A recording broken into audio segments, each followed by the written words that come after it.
time, even if position is easy to play. You need the time to execute the moves, and sometimes white can ask you some tricky question, and you'll need a few seconds to respond correctly. So Dink should accelerate a bit, but of a lot of options here. He wishes he had a little bit more time to figure it all out accurately. There's also tactics, bishop e5. If you defend with rook e2, there's bishop takes h2, and the black rook could basically infiltrate. But again, this can't be emphasized enough. Suddenly, Nepo's up 7 minutes. He doesn't have a lot of time. Ding has 4 minutes now to make 9 more moves. So if the position sharpens up, imagine it's move 36 and you have a minute without increment. This is an incredibly dangerous strategy by Ding, who has to ensure that the position basically remains calm, that he maintains the status quo. Every ticking second is making a situation more dire. He's trying to calculate it out. He thinks this moment is incredibly crucial. Will he go bishop e5?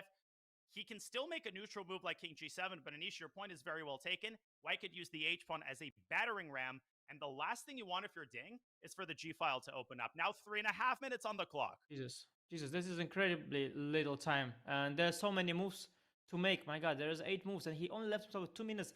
That's no increment. That is, if you divide it by it in a 30-second increment time control, this is basically 0. So he's basically down to increment, and that is even harder because you have to space your time well, while with increment, the increment does it for you. So Dink, make a move.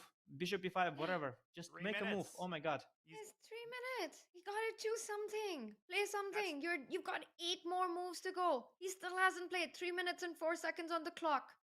His time spending today is a little bit off. Also, remember rook a8, that moment, somehow he's a bit frozen. Maybe the pressure, the tension, and the responsibility of the match is getting to him. He's unable to make a move at this point. It's psychological. He's just frozen. 9 moves. He's got 9 moves in less than 2.5 minutes now. This is an average of like 10 seconds a move. He's going to have to basically blitz out the last 5 moves of the time control. Nepo is an expert. I haven't played him in Classical, but in Blitz, Nepo is so good at causing problems when you are in time pressure. Ding needs to move. He's frozen. He's got less than 2.5 minutes now on the clock. Can't take it. I'm about to jump out of my seat. Guys, this is crazy. Oh my God. 2 yeah, minutes we're and not 20 even seconds anywhere now. close to Astana, but I can't handle the pressure. As Anish has left the chat and the screen, he can't take it. Ding he's frozen. He's literally frozen right now. Well, he's going to have to bullet out the moves. Make a move, he has to be careful so that he actually is able to even make the moves physically. He's frozen, guys. It's a tension thing. Less than frozen. 2 minutes. He's oh stuck. my gosh. His body's frozen. He's going to get flagged. He's got 9 moves to make. He's got a minute 50. Completely. He's got to go. He's got to go. Oh my gosh. He's going to have to play like a hyperbolic game. It happens. I've seen it happen to people. They freeze. He's frozen. It happens sometimes. Play something. A minute 40. He's not even close to moving. A minute 30. Does he forget that? No, he just something. He broke. He malfunctioned. My God, Ding broke. Ding minute 30. Less than a minute 30. If this is an online game, this is where you think that somebody's disconnected. Tanya, this is unbelievable. If he's got less than a minute, he might physically be unable to make 9 moves. Even if he has to moves in 2 seconds, he's got a minute 15 now. Hey, Dania, don't exaggerate. You are a hyperbolic player. You know that in 15 seconds you can make like 50 moves. Not in a position like this, though. That is true. That is true. And not a good move. Not the good moves, though. And you need to be able to pre-move and mouse and all that. No, it's guys, what less is than a minute. Now? He's under a minute. Why is he? What is he He's doing? Under a minute. He's thinking. There's no increment. He just collapsed. No way. Oh He just he's collapsed. got 50 seconds on the clock. He's gonna. And he's finally gonna move. Oh my! No, he didn't make it. He didn't. He reached out, Daniel, and finally we got a move. Seconds. He goes rook d2. Oh God. Oh my God. And it's also a bad 45 move. seconds, guys. 8 moves left to reach time control. 45 seconds, no increment. Completely nuts. Completely nuts. He's gonna make it. He's gonna make the moves, but if he maintains anything other than a completely lost position by move 40, this will be the biggest miracle of the match. I'm not sure he's gonna make the moves. I think he just kind of broke, like literally, like something in him broke.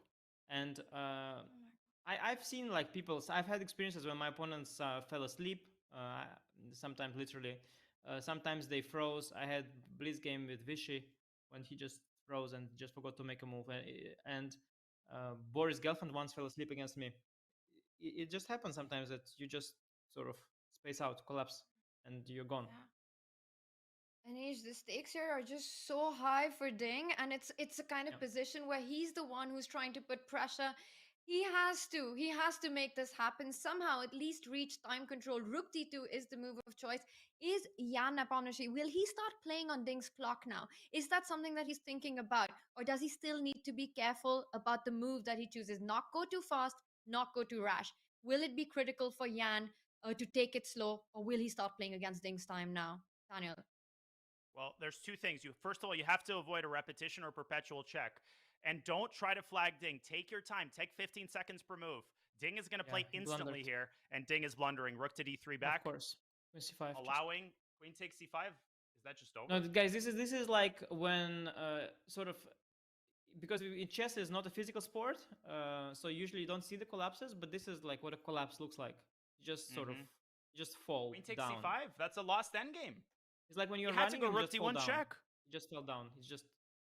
The fact that he was about to take the lead and he saw he felt the opportunity and the tension, all of that. I think the tension got to him and he just literally collapsed.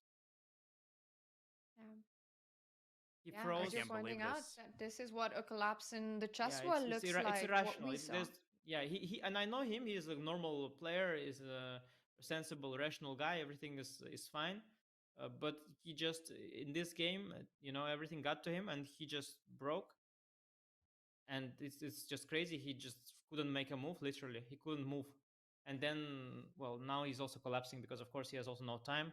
And he just blunders the c5 pawn and for no compensation. And he will just lose the pawn in the game now. Because also, after queen c5, the problem is also the queen trade is imminent. Yep. Queen trade is imminent. That's the problem. And the weakness of white's king is irrelevant. No, it's crazy, actually. I mean, I've never expected to see something like this, that you just literally collapse at the chessboard. Yeah, one expects the tension and the pressure to be at its highest in the World Championship match, and of course that is there, but the very best in the world, they bring out their best in these clutch moments, and we've seen Ding do that at events after event, but this just shows how unique the World Championship is. The emotions that the players feel during this match is nothing like what they experience in other tournaments. And Anish, is this a reflection of how important match experience is when you're playing the World Championship? Yeah, I guess pressure gets to everyone, but probably if you want to become a world champion, you have to, you have to handle it, and it seems that it's just really difficult. And everything was going really well for Ding. He was at the peak of this match. Everything was as good as ever. This has never been better before. In fact, the score was equal, and here he just was about to potentially get an opportunity and take the lead, turn things around. And maybe the prospect of that, combined with the pressure of all these days, and just suddenly he had a total meltdown. And I'm a little bit puzzled by Jan. Why is Jan thinking? Rook d1, queen d3. That's the thing. Rook d1, queen d3 is what I forgot about. Keeping the queens. Yep. And that is what Jan is thinking about, and why he doesn't exhibit the signs of someone who thinks his position is winning. No, and he has to make sure he's not getting mated there. And he's being a professional. He's taking his time. He is forcing himself to calculate. Queen takes c5, rook d1, because the last thing you want to do is blunder a mate in one. And finally, Jan, he decides on it. Queen takes c5 is played. Ding goes all in, throws his chips into the center of the table, but this is not going to work. I think queen d3, if I'm not mistaken, can be simply met with rook f2, and white's rooks surround the king in a warm blanket. Ding is going to lose. This is insane. I mean, king g7, all he had to do was keep the tension for a couple more moves. He handled the most difficult part of the game so well, and then froze when the hard work was over. And Nepo, wow. Yeah, and I think we see that happen. The collapses, they happen usually after the difficult moments, when everything is already done, and then your body can relax.